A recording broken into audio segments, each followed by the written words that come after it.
Os filhos de Israel fizeram o que parecia mal aos olhos do Senhor. E o Senhor os deu na mão dos midianitas por 7 anos. Grifamos isso. O Senhor os deu na mão dos midianitas por 7 anos. E prevalecendo a mão dos midianitas sobre Israel, fizeram os filhos de Israel para si. Fizeram os filhos de Israel para si, por causa dos midianitas, as covas que estão nos montes, e as cavernas e as fortificações. E sucedeu que, semeando Israel, subiu os midianitas e os amalequitas, e também todos do Oriente contra eles subiam. Versículo de número 7. E sucedeu que, clamando os filhos de Israel o Senhor, por causa dos midianitas, enviou o Senhor um profeta aos filhos de Israel, que ele disse: assim diz o Senhor, Deus de Israel, do Egito eu vos fiz subir, e vos tirei da casa da servidão. Versículo de número 11. Então um anjo do Senhor veio, assentou-se debaixo do carvalho que estava em Orfa, que pertencia a Joás a Bezerita. E Gideão, seu filho, estava malhando o trigo no lagar para o salvar dos midianitas. Então o anjo do Senhor lhe apareceu e disse: o Senhor é contigo, varão valoroso. Versículo de número 15. Nessa noite, e lhe disse: ai meu Senhor, como livrarei Israel? Eis que a minha família é mais pobre e eu menor da casa do meu pai. 17. E ele lhe disse: se agora tenho achado graça aos teus olhos, dá-me um sinal que o Senhor és comigo que fala.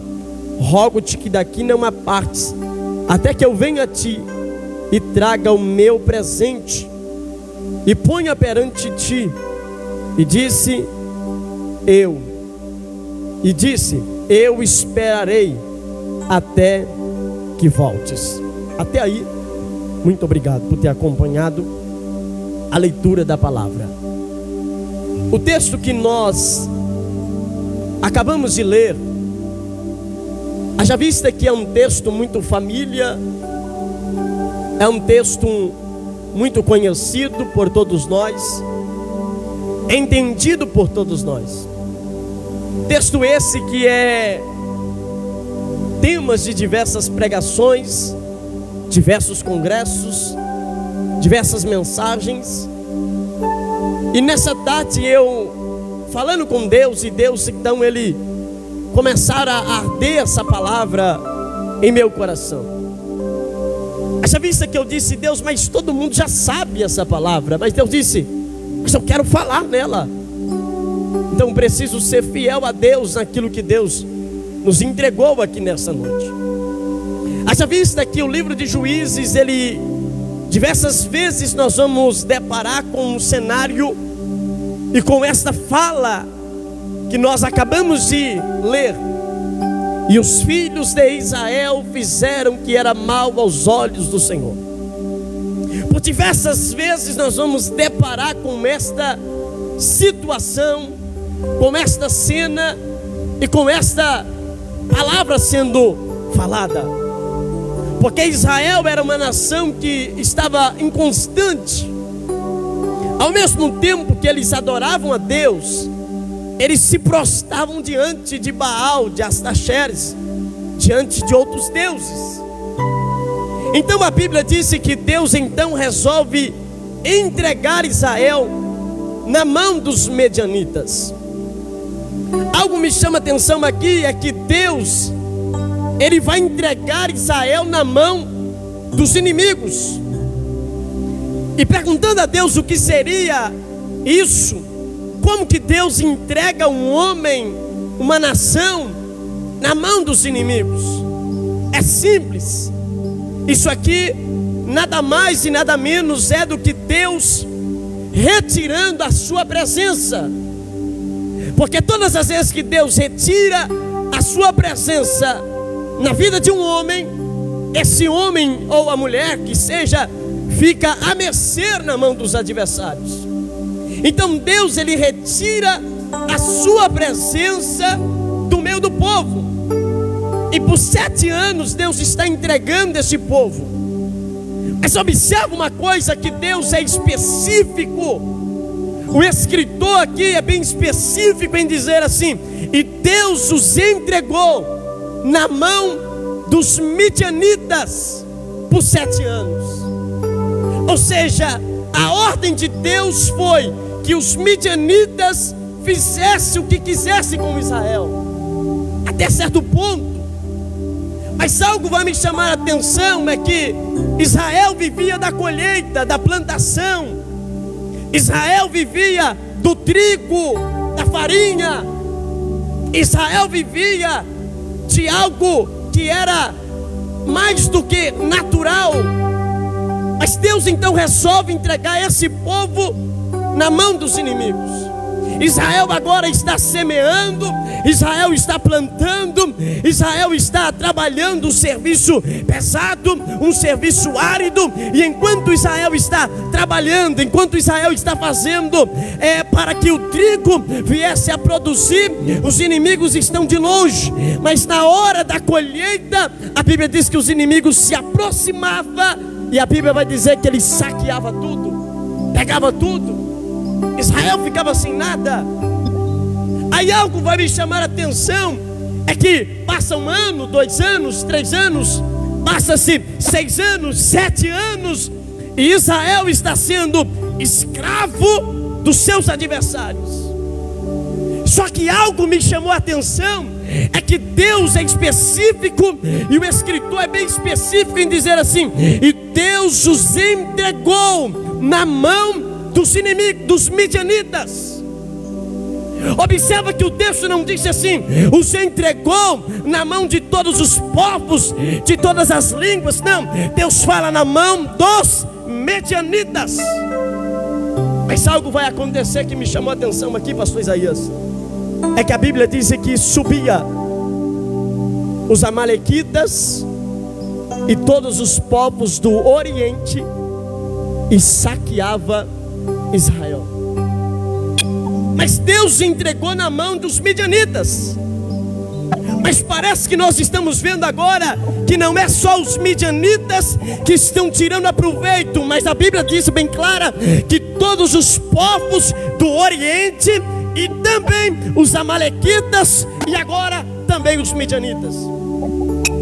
Observa que tem duas nações que estão tirando a proveito de algo que Israel está vivendo. Porque o nosso adversário é assim. Ele tira proveito da situação que nós estamos atravessando. Ele tira proveito da situação, da nossa fragilidade, do nosso momento. Observa que alguém está de carona. E eu aprendi aqui que quando o homem perde a presença de Deus, ele vira chacota aonde ele passa. Os inimigos fazem o que quer.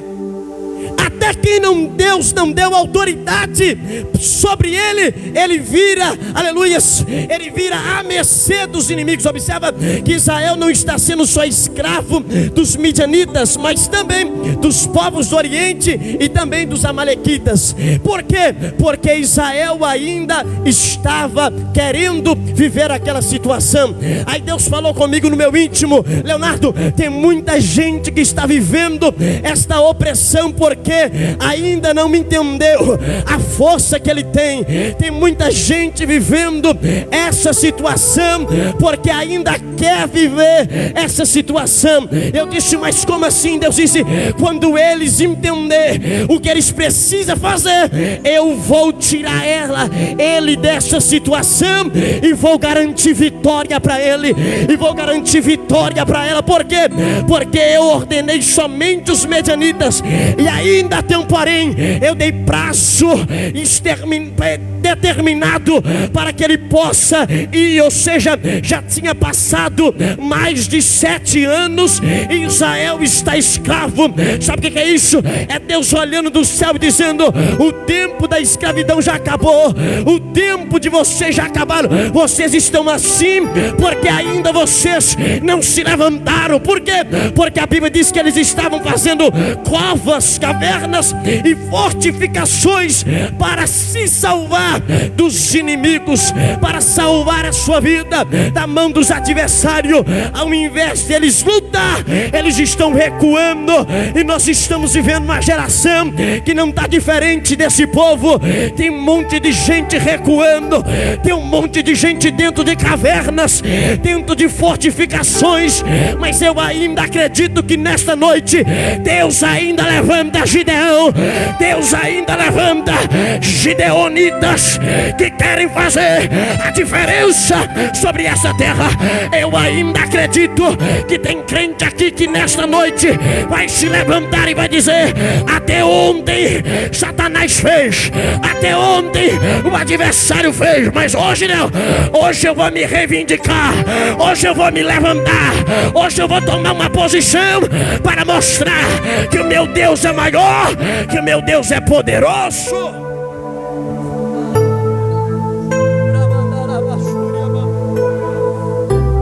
Aleluia. Israel está fazendo cavernas, fortificações, e o texto disse bem claro: para se esconder, pastor Isaías, da mão dos medianitas. Eles estão escondidos. E a Bíblia diz que Israel empobreceu. Não tinha farinha, não tinha gado, não tinha boi, não tinha nada. Israel está pobre, pobre. Aí a Bíblia vai dizer que Israel vai fazer um negócio. O quê? O texto é bem claro. Eles estão pobres, dentro de caverna, para salvar a sua vida, para se salvar. O texto é bem claro, bem explícito, diz: para se salvar. Eles estão preocupando com a sua vida, eles estão preocupando em defender a si. Aí a Bíblia diz que Israel resolve fazer um negócio. Está lá no versículo 8 que lemos, e o versículo 7. E os filhos de Israel clamaram. Aleluia. E os filhos de Israel clamaram. Aí o texto vai dizer assim, pastor Isaías: por causa do clamor dos filhos de Israel. O versículo 8 diz assim, e o versículo 7: e sucedeu que os filhos de Israel clamaram ao Senhor. Aí por causa de um clamor, olha o que o texto disse: e enviou o Senhor um profeta aos filhos de Israel. Eu lendo isso aqui parece algo natural, pastor Isaías. Lendo isso aqui parece algo que seria natural, mas deixa eu tentar te explicar aqui nesses minutos que me resta.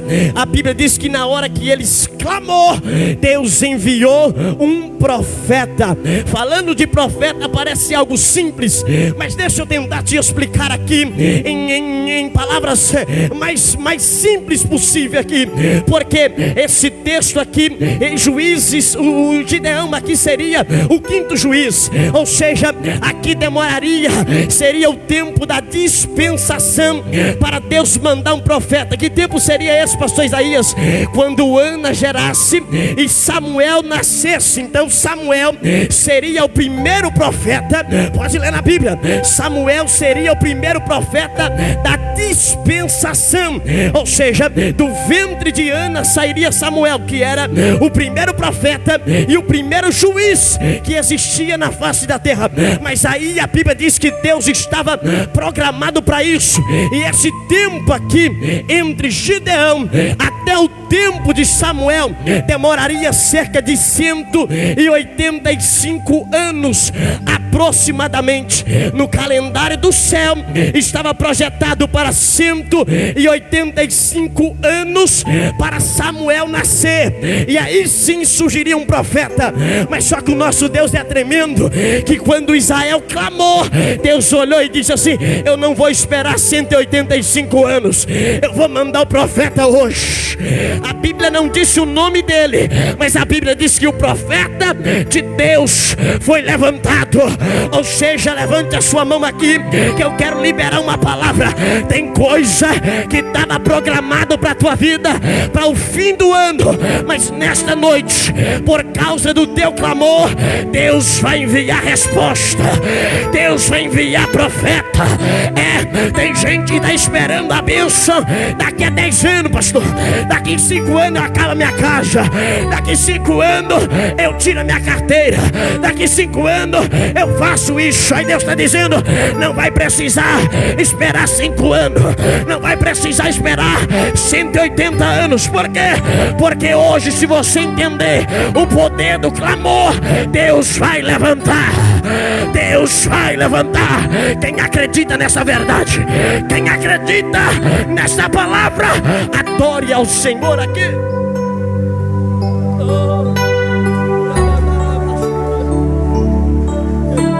185 anos, que seria o tempo para Deus levantar o primeiro profeta. Aí Deus olha do trono e diz: eu não aguento. Aí a Bíblia diz que Israel está dentro de cavernas, fortificações, para se salvar dos inimigos. Aí Deus levanta o profeta profetiza. Aí entra o versículo 11 que lemos. Eu vou ser bem rápido aqui. A Bíblia diz que então o anjo do Senhor veio. Que anjo é esse? Ninguém melhor do que você para saber que isso é uma teofania, uma forma teofânica de Deus. É o próprio Deus que está descendo aqui, porque aqui está no artigo definido o anjo. Não é um anjo, é o artigo definido, e está com A maiúsculo. Como que você prova, pastor, que isso aí é o próprio Deus? Lá na frente nós vamos ver que esse anjo, ele aparece com um cajado. E anjo na Bíblia, seres, ele vem com espada. Só tem cajado Deus. Então esse anjo aqui é o próprio Deus. Algo me chamou a atenção aqui, pastor Oséias, que a Bíblia diz assim: então o anjo do Senhor veio. O anjo do Senhor fez o quê? Veio e assentou-se debaixo do carvalho que estava em Ofa, que pertencia a Joás. E quando ele chega debaixo do carvalho, quem que ele vê? Gideão. E o que Gideão estava fazendo? A Bíblia diz que Gideão estava malhando trigo no lagar. Eu imagino, sabe o que? Quando o filho de Israel clamou, aí Deus resolveu olhar para a nação. Aí quando Deus, eu imagino Deus, na minha conjectura, abrindo as nuvens, pastor Isaías, e olhando para a terra, quem que ele vê? Gideão trabalhando, malhando trigo. Mas o texto disse bem claro assim: Gideão estava malhando o trigo no lagar para o salvar. Não era para se salvar, o salvar. Salvar o quê? Salvar o trigo. Gideão estava fazendo algo para salvar aquilo que era promessa sobre a sua vida. Aí Deus não aguenta. Enquanto esse menino está trabalhando para salvar o trigo, eu não aguento, eu tenho que descer lá. E a Bíblia diz assim: então o anjo do Senhor veio e assentou. Sabe, nada mais, nada menos, é Deus descendo, pastor Isaías, assentando numa pedra e olhando para Gideão trabalhar. Gideão está malhando trigo e o anjo está olhando para ele. Deixa eu conjecturar isso aqui para você. Enquanto você está aí, Deus está te assistindo de pertinho. Você acha que você está sozinho, você acha que você está sozinha. Aí o anjo do Senhor veio, assentou, está olhando para você e dizendo assim: é o meu orgulho na terra. Olha lá como ela está trabalhando. Olha lá, mesmo que todo mundo está com medo, mas olha lá me adorando. Olha lá ele me adorando. Ou seja, você está sendo assistido de perto. Aleluia. Você acha que você está sozinho, mas o anjo está olhando e está dizendo, o próprio Deus está dizendo, essa aí eu não posso mandar canja, eu tenho que descer lá, eu tenho que ir lá para me ver. Isso aí eu não encontro todo dia. O anjo de Deus, o próprio Deus, ele desce ainda na Batista Nova Aliança do Primavera e disse, eu tenho que assistir hoje, eu tenho que assistir esse culto. Você está levantando a mão, está adorando, você está dizendo, enche-me Deus, e Deus está olhando e está dizendo, eu tenho que assistir essa adoração. Não é todo dia que eu encontro isso, não é todo dia que eu encontro um adorador, não é todo dia que eu encontro alguém que está ferido, mas está adorando, está defendendo o trigo, está defendendo a herança, está defendendo aquilo que é seu.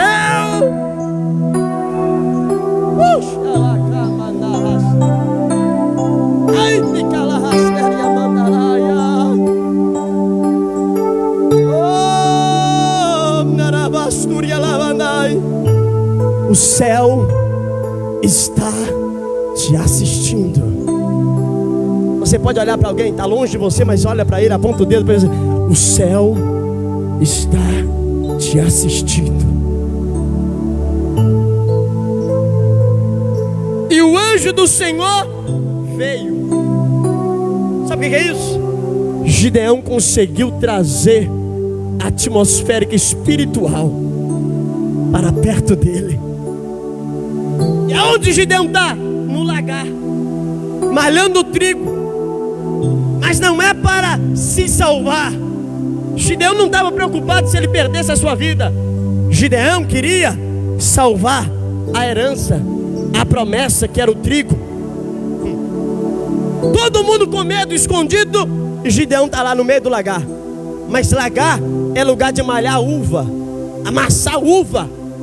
Um lagar, ele tem 1 metro de circunferência por 2,5 metros a 3 metros de profundidade.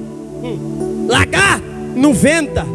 Lagar, quando a pessoa entra dentro do lagar, ninguém consegue ver ele. E malhar trigo tinha que ter uma eira. Você conhece isso? Malhar trigo, ele tinha que subir para um monte alto, plano, e ali ele separava a semente, separava a casca. Mas como que ele separava? Ele pegava uma pá, é por isso que João Batista disse, e ele tem na mão uma pá que limpa a eira. Ou seja, ele pega a semente com tudo e joga para o alto no vento. O vento bate, leva a palha e só fica a semente. Então depois ele separava. Por quê? Porque o vento levou a palha embora. Deixa eu aplicar isso aqui para a minha vida e para a sua vida. Sabe por que tem muita gente que começou o ano do seu lado, batendo no seu ombro e dizendo, estou contigo, pode contar comigo. O vento soprou, pastor Isaías, cadê? Foi embora. Sabe por que foi embora? Porque não era semente, era palha. A palha não resiste o vento. A palha, ela não suporta quando a tempestade vem. Mas a semente não. A semente fica, a semente permanece, a semente tem origem, a semente tem identidade. O vento está soprando, está levando palha, mas a semente está dizendo, eu vou ficar, eu vou permanecer, porque eu sei quem eu sou. Levante a mão, bata no peito e diga, eu sou semente, eu não sou palha, eu sou semente. Deus me escolheu como semente.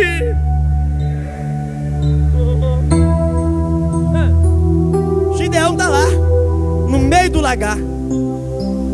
E como que malha trigo no meio do lagar, se o lugar é apertado e profundo? Então eu imagino que só tinha uma forma de Gideão malhar o trigo no lagar, de joelho.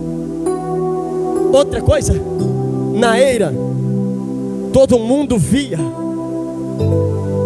mas Gideão estava no lagar, porque lagar ninguém quer ir. Porque se o meu nome não estiver aqui, não tem jeito, eu tenho que ser visto. Gideão não estava preocupando em ser visto, Gideão estava preocupando em defender aquilo que Deus tinha colocado na sua mão. Lute por aquilo que Deus colocou na sua mão.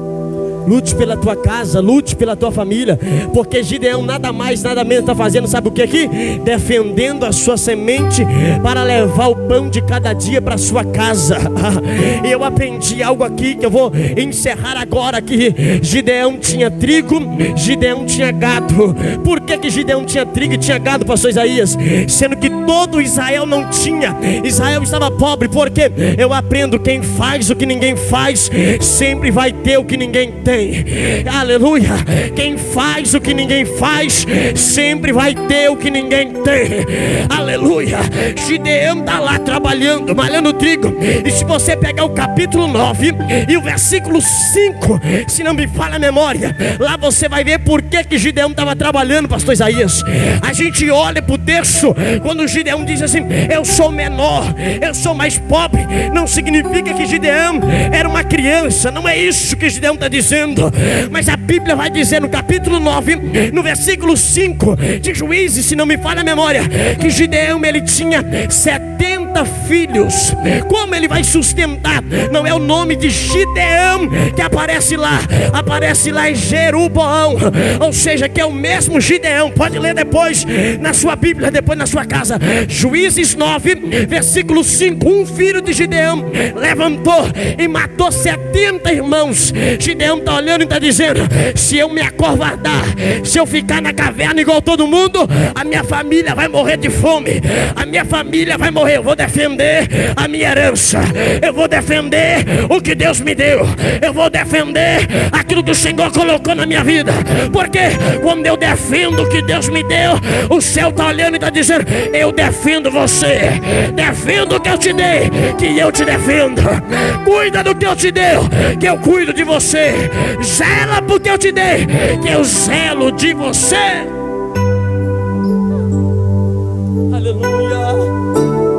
Olha para alguém e diga para ele: eu só vou defender a minha herança, o que Deus me deu. Gideão não está preocupado em perder a vida, Gideão está preocupado em salvar o trigo, que é a promessa. Aí a Bíblia diz que o anjo chega, eu encerro aqui, e diz assim: varão valoroso, varão valoroso, o Senhor é contigo. Por que o anjo não chama Gideão pelo nome, pastor Isaías? Por que o anjo não bradou, Deus não bradou e disse: Gideão? Porque Gideão, eu imagino que Gideão passava nas ruas e as pessoas zombavam de Gideão, porque naquela época o sobrenome mandava muito. Sabe qual é o sobrenome? Sabe o que significa? O significado do nome mandava muito. E o nome Gideão significa destruidor, lenhador, cortador. Mas só que o céu não vê como um homem vê. Enquanto alguém está reconhecendo Gideão como destruidor, lenhador, cortador, Deus está dizendo: varão valoroso. Tu é para mim varão valoroso. Não importa o que ele se chama lá fora, o importante é o que o céu disse quem você é. Ele está lá malhando trigo. Aí o anjo chega para ele e Gideão vai dizer assim: comigo está falando? É, você mesmo. Se o Senhor é comigo, por que eu estou passando isso? Se o Senhor é comigo, por que esse mal? Gideão não está questionando, Gideão está querendo saber por que ele está vivendo aquilo. Aí Gideão é esperto, ele diz assim: se o Senhor é comigo, é o Senhor que está falando, então espera aqui, fica aqui, e eu vou na minha casa, eu vou fazer um bolo e vou trazer a minha oferta até o Senhor. Gideão, aí o anjo olha para, está na Bíblia, o último versículo que lemos. O anjo olha para Gideão e fala assim: vai e volta. Ou seja, eu vou te esperar, pode ir. Gideão sai correndo, vai na sua casa. Segundo os historiadores dizem que Gideão vai pegar no mínimo, pastor Isaías, de 18 a 25 quilos de farinha. Gideão vai amassar o bolo. Agora, para Gideão fazer um bolo de 25 quilos de farinha, quanto tempo ele demorou, pastor Isaías? Uma massinha de bolo que a gente compra aí pronta, 40, 35 minutos. Agora, 25 quilos de farinha para fazer um bolo. Quanto tempo demorou? Se alguém tivesse perto do anjo, estava olhando e dizendo: ei, rapaz, esse cara não volta aqui não. Volta aqui? Volta não. Mas só que o anjo não estava preocupado com o tempo que Gideão estava levando para fazer. Deus estava preocupado com a qualidade que Gideão iria apresentar diante dele. Gideão faz o bolo, Gideão pega o cabrito e traz. Agora eu te pergunto, se ninguém em Israel tinha farinha, se ninguém em Israel não tinha gado, como é que Gideão tinha, pastor Isaías? Porque quem faz o que ninguém faz, sempre vai ter o que ninguém tem. Gideão traz, o anjo está sentado. Aí Gideão, estrategista, ele olha e diz: eu vou ver agora se é o Senhor que está falando comigo. Agora eu vou provar, ver se é o anjo mesmo.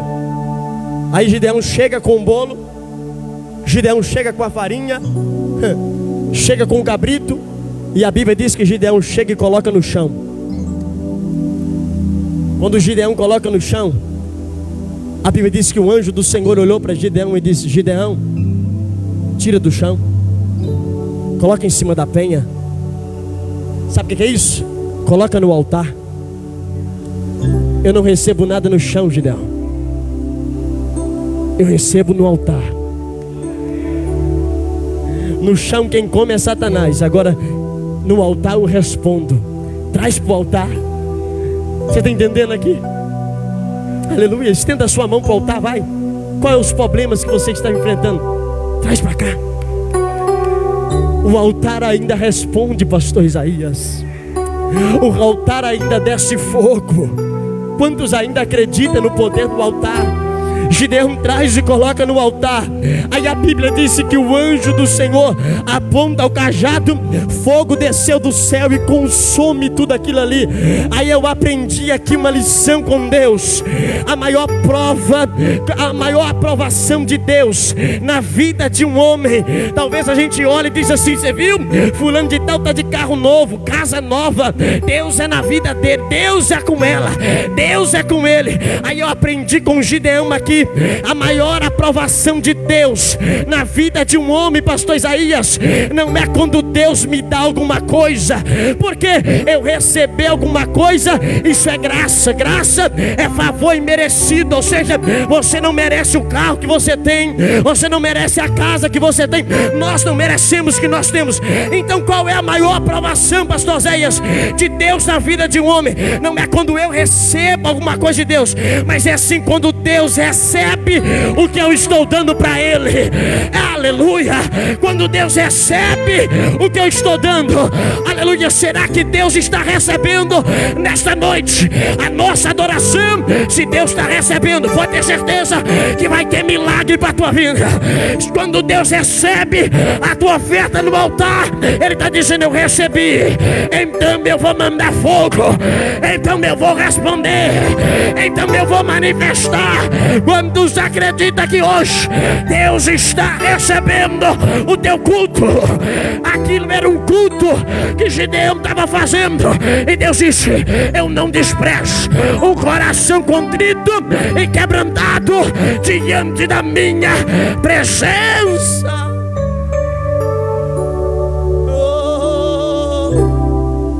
Coloque sobre os teus pés, por gentileza. Aleluia. Aleluia, aleluia, aleluia. Deus está recebendo oferta de pessoas aqui. Quando você traz para o altar, Deus manifesta com a glória dele. É o filho que está dando problema? Traz para cá. Glória. O altar ainda responde. O altar ainda sai fogo. Pode ir, Gideão. E você conhece o que Gideão faz? Põe lã, tira lã. Aí Gideão vai para a guerra, 32 mil homens. Deus seleciona, pastor Isaías. Aí Deus diz para Gideão: Gideão, separa aí o povo, manda beber água, Gideão. O que lamber como lambe o cão, separa a parte. Agora aquele que descer na fonte, Gideão. Aí Gideão está olhando,